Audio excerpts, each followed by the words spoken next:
Salam saudara-saudara yang terkasih, kembali lagi dengan saya Karna Raditya di Vlogger dan edisi Melamun di Danau.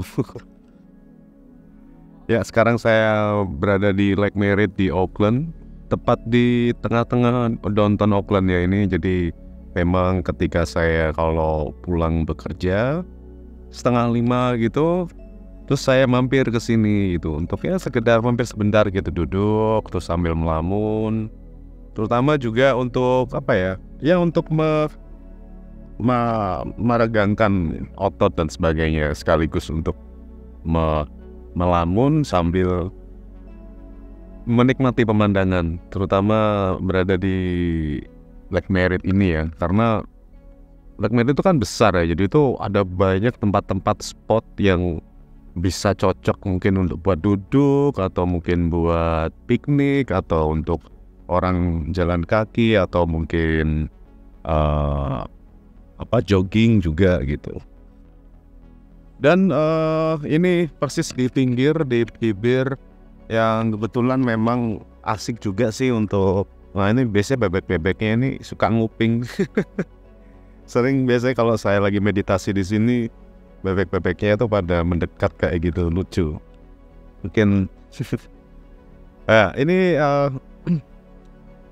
sekarang itu sebenarnya itu udaranya itu sekitar 25-26 derajat Celcius ya. Jadi ya 22 derajat Celcius. Jadi sejuk. Makanya sini saya pakai jaket ya. Tapi karena masih terik sehingga itu hangatnya tuh enak. Jadi enak buat beraktivitas juga untuk di luar. Baik,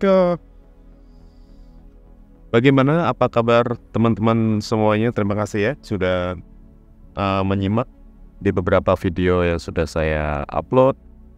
Sebelumnya kemarin baru aja mengupload Horror Podcast episode yang ke-12. Saya mulai mengamati lagi UFO dan alien dan extraterrestrial yang lainnya ya.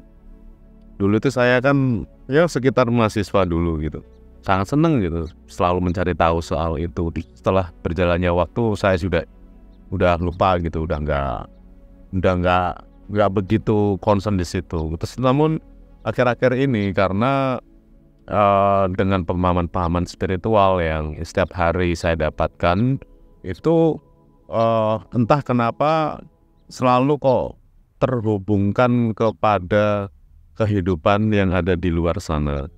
Tidak hanya secara dimensi, secara metafisik ya, namun lebih kepada adanya sebuah kehidupan nyata gitu. Entah kenapa ya, kita itu belum benar-benar untuk merilis secara resmi gitu loh, adanya sebuah keberadaan makhluk luar angkasa. Masih dinafikan dan bahkan masih seolah-olah ditutup-tutupi ya. Memang betul ada upaya untuk agar menjaga ketertiban kan, karena mungkin barangkali dengan adanya itu bisa saja itu membuat kekacauan. Informasi yang seliweran gitulah tentang area 51 ini itu penuh tanda tanya gitu. Tapi yang jelas sudah diketahui bahwa di sana itu adalah tempat untuk itu tempat riset gitu, tempat riset dan tempat penyimpanan pesawat-pesawat luar angkasa yang jatuh, yang kemudian itu diteliti gitu. Diinformasikan bahwa di area 51 disitulah bagaimana pemerintah Amerika ini berusaha untuk memang serius gitu loh untuk hal ini. Tapi memang kapan sih akan dirilisnya? Mungkin kalau nanti 2025 nih, nanti alien akan diperkenalkan secara resmi ke publik. Nah, itu apakah benar? Mungkin itu anggap aja ini ada sebuah timeline lah, ada sebuah spekulasi yang dimana sudah banyak penampakan UFO, tetapi kapan sih gitu secara resminya? Bahkan dokumenter sudah banyak sekali gitu loh. Nah, makanya nanti kemudian keberadaan alien kan yang saya pahami tidak pada sekarang saja, bahkan sudah dari sejak dulu, bahkan sebelum peradaban manusia ada. Nah, kenapa belum juga itu secara resmi gitu loh. Ada sebuah komunikasi, ada sebuah kontak yang akhirnya menimbulkan suatu pemahaman satu dengan yang lain.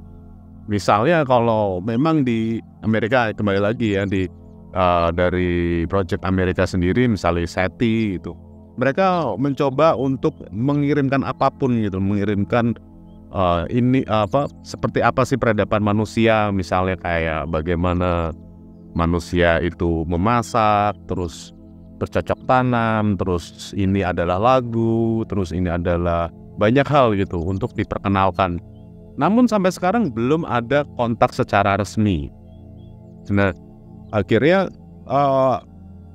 mungkin yang pernah terjadi yang ada sejak kemunculan itu yang masih misterius dan belum diketahui apa maksud mereka, bahkan yaitu kan seperti ciluk-ba terus.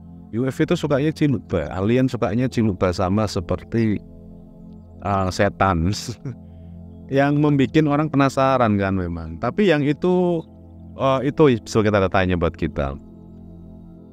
Barangkali juga sudah terjadi, hanya saja kan hal-hal seperti ini kan sensitif ya, dianggapnya itu halu, dianggapnya orang mikirnya itu mengada-ngada. Memang hal-hal seperti ini tuh memang sulit untuk dijelaskan kalau ini belum diperlihatkan secara nyata gitu.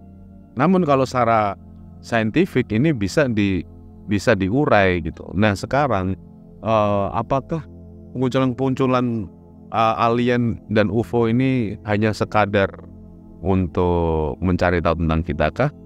Atau memang sudah memberikan pesan tapi kita belum mendapatkan itu? Atau memang kita belum peka? Nah misalnya kalau memang belum peka, saya jadi ingat peristiwa 94 di Zimbabwe, tepatnya itu di kota Ruwa, yang dimana itu di sekolahan ya, dan itu di sebuah sekolah yang dimana itu ada sekitar 60 anak sebagai saksi mata, dan hampir di antara mereka mendeskripsikan